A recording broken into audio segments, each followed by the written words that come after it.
It's a fundamental principle of criminal law that a crime requires both a deliberate act and a blameworthy mental state.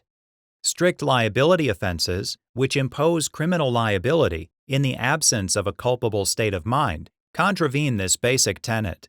But in Commonwealth v. Barone, the defendant faced potentially strict liability for her involvement in a traffic death. Theresa Barone was driving to work on a clear, dry morning. Traffic was heavy.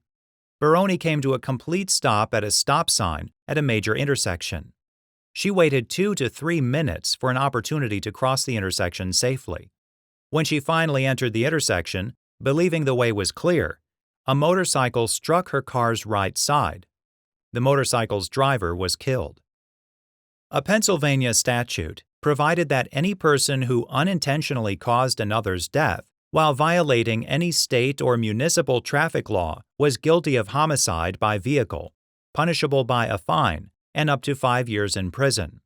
Barone was charged with homicide by vehicle based on her failure to yield the right-of-way.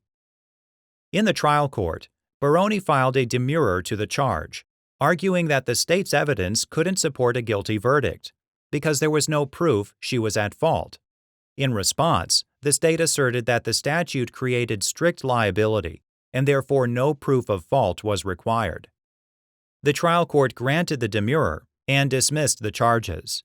The state appealed to the Pennsylvania Superior Court.